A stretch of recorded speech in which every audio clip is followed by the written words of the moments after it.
Hello friends, आप देख रहे हैं स्टडीपीडिया और आज मैं बात करने वाला हूँ नीट 2018 के टाइम टेबल के बारे में कि कैसा टाइम टेबल बनाया जाए कि 600 मार्क्स को अचीव किया जा सके। आपने देखा होगा गाइस कि इस साल जो है कट ऑफ बहुत ही हाई चला गया है और जो सिलेक्शन हो रहा है वो 550 पर बिल्कुल नामुमकिन हो चुका है ऑल इंडिया लेवल पर तो, और कई स्टेट में भी तो 560 570 क्रॉस कर चुका है। तो आप जो लोग 2018 के बारे में सोच रहे हैं, जो ड्रॉप ले चुके हैं, उनके लिए मैं बेस्ट टाइम टेबल कैसे बनाएं उसके बारे में आज बताने वाला हूं कि ऐसा टाइम टेबल जो आप बना लेंगे तो आप 600 क्रॉस कर जाएंगे, ये मेरी गारंटी है। तो अगर आप इस वीडियो में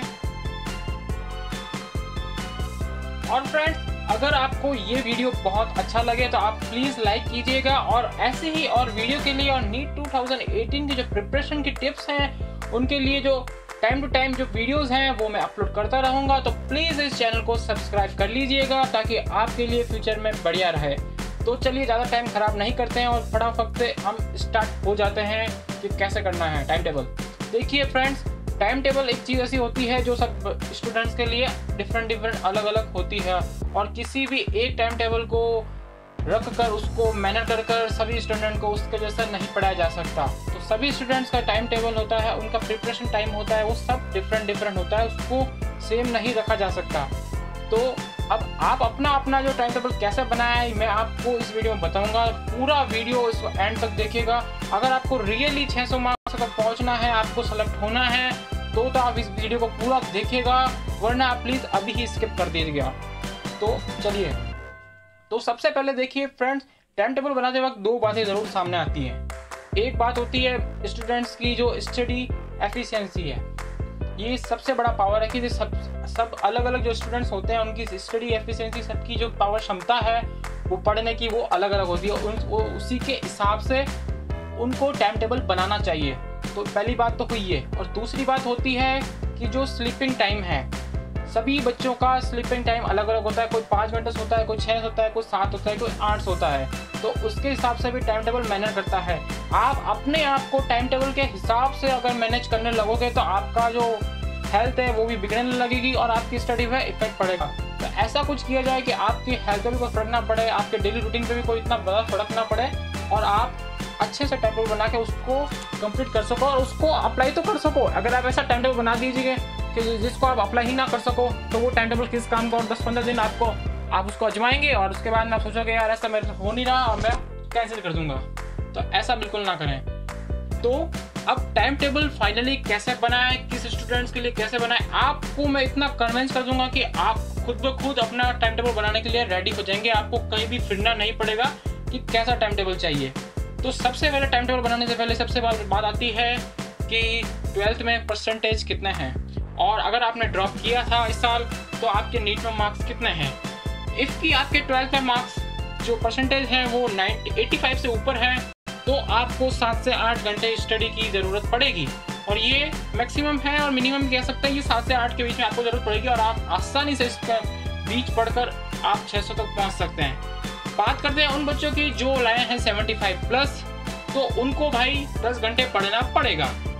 अब तीसरी बात करते हैं कि जो इससे नीचे है तो उनके लिए स्पेशली मेरी ये रिक्वेस्ट है कि आपने बिल्कुल मेहनत नहीं की है 12th लेवल तक। अब आपको बुरा भी लग सकता है, तो प्लीज़ आप इस वीडियो को ध्यान से देखिए, क्योंकि आपको अगर सेलेक्ट होना है, अगर रियली मन में आपकी है कि मुझे डॉक्टर बनना है, 600 नंबर लाने हैं, तो आपको 12 से 13 घंटे बिल्कुल पढ़ाई करनी पड़ेगी, रोज़ करनी पड़ेगी, और एक टाइम टेबल के हिसाब से बिल्कुल करनी पड़ेगी। अगर आप नहीं करोगे तो आपको ही नुकसान होगा और आप एंड में अच्छे मार्क्स नहीं लाओगे और फिर आपको कोई मतलब नहीं, क्योंकि अगर आप नहीं करना चाहते तो आप इस साल खराब मत कीजिए, ड्रॉप ही मत कीजिए। अगर आपको करना है तो आपको करना पड़ेगा 12 से 13 घंटे।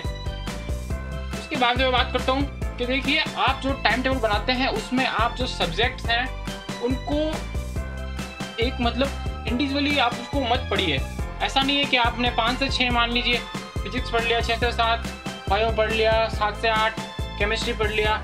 तो अगर आप ऐसे पढ़ेंगे और ऐसे टाइम बनाएंगे कि 1 घंटा इसका 1 घंटा उसका, तो अगर सोचिए अगर आपको एक दिन में एक भी टाइम जो आपका था, मान लीजिए 6 से 7 वाला मिस हो गया, तो वो आपको 7 से 8 वाले जो टाइम टेबल है, जो दूसरी स्टडी है, मान लीजिए केमिस्ट्री वाला मिस हो गया तो वो आपको बायोलॉजी वाली पढ़ाई नहीं करने देगा, क्योंकि वो माइंड में एक ब्लॉक बन जाएगा कि यार मेरी स्टडी नहीं हुई, वो अब मेरा उस टॉपिक का क्या होगा।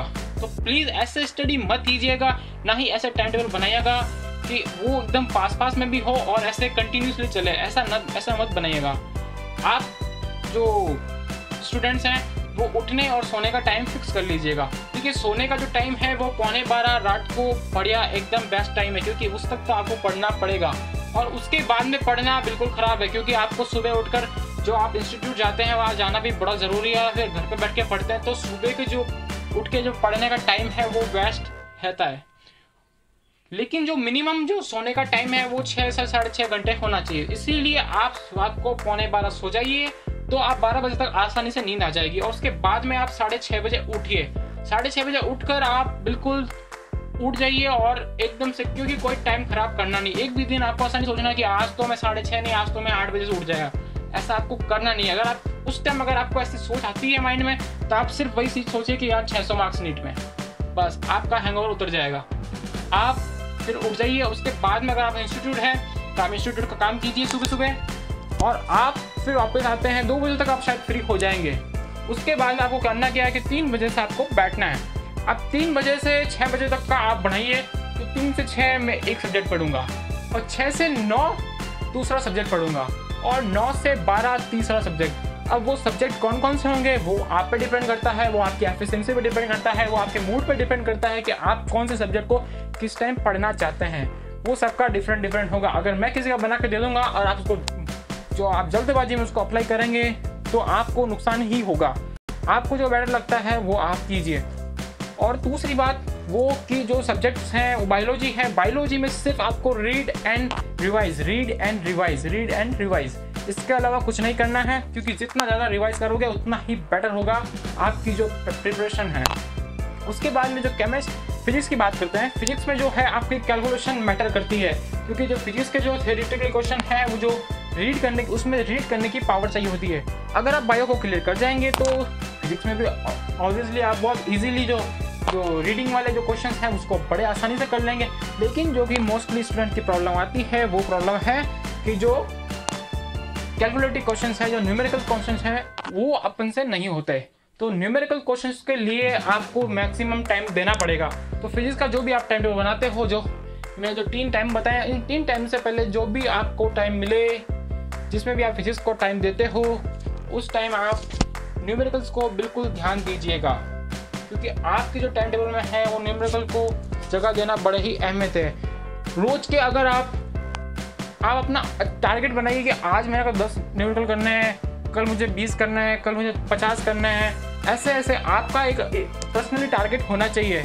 जो जितना ज़्यादा वीक होगा, जितनी ज़्यादा वीकनेस होगी न्यूमेरिकल सॉल्व करने में, उसके उतने ही ज़्यादा न्यूमेरिकल्स पर डे होना चाहिए, क्योंकि जितना ज़्यादा पर डे अगर आप एफर्ट लगाओगे उतना ही परफॉर्मेंस निकल के आपका फाइनल एग्जाम में आएगा।